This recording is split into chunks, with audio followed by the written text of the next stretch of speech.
Hello friends, welcome to Bright Purse academy.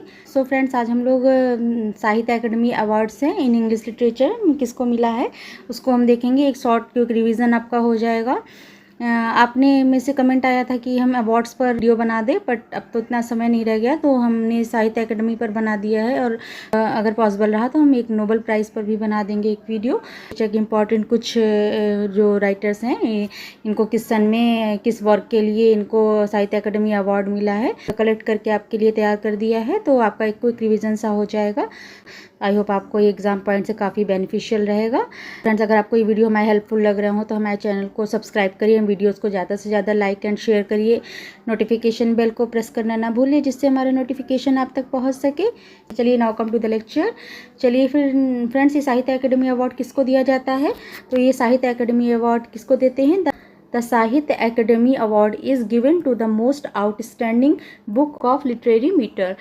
ये साहित्य academy award किसको देते हैं? ये मोस्ट आउटस्टैंडिंग बुक के लिए देते हैं। उस लिटरेरी मेरिट में, लिटरेचर में सबसे अच्छी जो आउटस्टैंडिंग मोस्ट आउटस्टैंडिंग बुक होती है उसके लिए दिया जाता है साहित्य एकेडमी अवार्ड।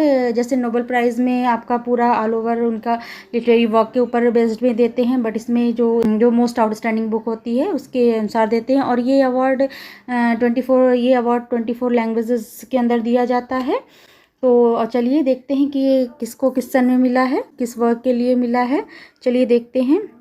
चलिए फर्स्ट टाइम किसको मिला? 1960 में R.K. नारायण को दिया गया। किस लिए दिया गया? उनके वर्क द गाइड के लिए, जो कि नॉवेल था।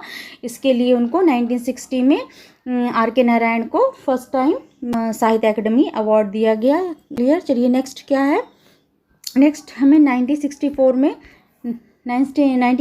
में राजा राव को दिया गया the serpent and the rope के लिए। ये भी इनका नॉवेल था, नॉवेल वर्क था। इसके लिए उनको 1964 में राजा राव को दिया। नेक्स्ट क्या है? 1971 में मुल्कराज आनंद को मॉर्निंग फेस के लिए दिया गया। उनके वर्क नॉवेल, ये भी उनका वर्क नॉवेल था। मॉर्निंग फेस के लिए मुल्कराज आनंद को दिया गया। कब दिया गया? 1971 में। क्लियर? चलिए नेक्स्ट है 1978 में अनीता देसाई को दिया गया। उनके work fire on the mountain most outstanding work के लिए ये दिया जाता है। तो ये अनीता देसाई का वर्क था फायर ऑन द माउंटेन, जो कि 1978 में इनको इस वर्क के लिए उनको साहित्य एकेडमी अवार्ड दिया गया। ये भी इनका नॉवेल वर्क था। 1981 में जयंता महापात्रा को दिया गया। किस वर्क के लिए? रिलेशनशिप के लिए। ये इनका पोइट्री में वर्क था। ये 1981 में जयंता महापात्रा को दिया गया। Clear friends? ये इनके वर्क एंड सन ये एग्जाम्स पॉइंट से पूछ लिए जाते हैं, तो आई होप एक आपका क्विक रिवीजन सा हो जाएगा। 1983 में निसीम जैकल को दिया गया है उनके वर्क लेटर डे सैम्स के लिए, जो भी एक पोइट्री वर्क था। क्लियर? 1985 में कमला दास को कलेक्टेड पोएम्स के लिए दिया, इनका पोइट्री वर्क था। 1988 में विक्रम सेठ को दिया गया किस वर्क के लिए? गोल्डन गेट वर्क के लिए, जो कि इनका नॉवेल था बट इन वर्स मतलब पोइट्री फॉर्म में था। ये नॉवेल था इनका, पोइट्री के में था।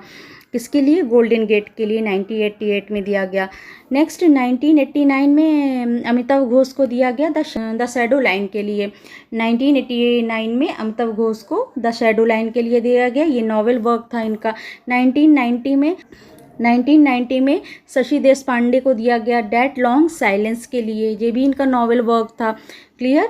ये था 1992 में रस्किन बॉन्ड को मिला है इस वर्क के लिए आवर ट्रीज स्टिल ग्रो। ये इनकी शॉर्ट स्टोरी था। शॉर्ट स्टोरी के लिए रस्किन बॉन्ड को 1992 में मिला था। चलिए नेक्स्ट क्या है? 1999 में A.K. रामानुजन को मिला है the collected poem of A.K. Ramanujan के नाम से ही, जो कि इनका पोइट्री वर्क था। इसके लिए A.K. रामानुजन को 1999 में साहित्य अकादमी अवार्ड मिला है। 2005 में अरुंधति राय को मिला है the algebra of infinite justice के लिए। ये इनका ऐसे वर्क था। ये इनका ऐसे वर्क था। 2005 में अरुंधति राय को मिला था। 2006 में रूपा बाजवा को मिला था द सारी सोप डिसऑर्डरली के लिए। ये भी इनका नॉवेल वर्क था। 2011 में रामाचंद्र गुहा को मिला था। ये भी इनका ये इंपॉर्टेंट वर्क है इनका, ये मोस्ट आउटस्टैंडिंग वर्क के लिए दिया जाता था। इंडिया आफ्टर गांधी, ये हिस्टोरिकल नैरेटिव था इनका वर्क। 2011 में दिया गया था। रामचंद्र गुहा का है वर्क इंडिया आफ्टर गांधी, इस नाम से था इनके। इसके लिए इनको साहित्य अकादमी अवार्ड मिला था। ये इनका हिस्टोरिकल नैरेटिव था, 2011 में मिला था। नेक्स्ट है 2019 में शशि थरूर को मिला था an era of darkness the British empire in India political and historical narrative. Political and historical narrative था ये, an era of darkness the British empire in India, इस नाम से शशि थरूर को 2019 में साहित्य अकादमी अवार्ड मिला था। नेक्स्ट है 2020 में अरुंधति सुब्रमण्यम को मिला था when God is a traveller, ये पोइट्री वर्क था इनका। When God is a traveller के लिए अरुंधति सुब्रमण्यम को मिला था 2020 में। अरुंधति सुब्रमण्यम को when God is a traveller poetry work के लिए मिला था। सो फ्रेंड्स, ये हमने कुछ आपको इम्पॉर्टेंट जो इंग्लिश लिटरेचर के साहित्य अकादमी अवार्ड्स थे वो आपको आज प्रोवाइड किए हैं। अगर देखिएगा होगा तो हम आपको एक नोबेल प्राइज़ के राइटर्स पर भी आपको दे देंगे आपको एक वीडियो। सो फ्रेंड्स, आपके लिए आई होप ये हेल्पफुल रहेगा एग्ज़ाम पॉइंट से। आप इसको अच्छे से देख के जाइएगा तो आपको अच्छे से क्लियर होगा। आई थिंक आपके लिए हेल्पफुल रहेगा एग्ज़ाम पॉइंट से। सो ये आपका एक तरह का कोई रिवीजन हो जाएगा आपके। ये this is the requested video. ये लोग हमें कमेंट में कहा था कि अवार्ड्स पर बना दीजिए, तो इतने शॉर्ट लिस्ट में सभी अवार्ड्स पर तो नहीं बन सकते हैं, बट हम एक दो अवार्ड्स में बनाने की कोशिश करेंगे। तो आपको एक आध और नोबेल प्राइज़ पर भी दे देंगे। तो चलिए फ्रेंड्स, आई होप आपकी अच्छी तैयारी चल रही होगी। All the best. आपको ये हमारी क्लास, ये हमारे लेक्चर्स आपको हेल्पफुल हो रहे हो, आपके लिए एग्ज़ाम पॉइंट से बेनिफिशियल हो रहे हो, तो हमारे चैनल को ज़्यादा से ज़्यादा सब्सक्राइब करिए एंड वीडियोस को ज़्यादा से ज़्यादा लाइक एंड शेयर करिए। कोई भी कमेंट हो तो आप कमेंट सेक्शन में बता सकते हैं। चलिए friends, all the best for exams. चलिए फ्रेंड्स, फिर मिलते हैं न्यू क्लास में। Okay, thank you, thanks for watching, thank you.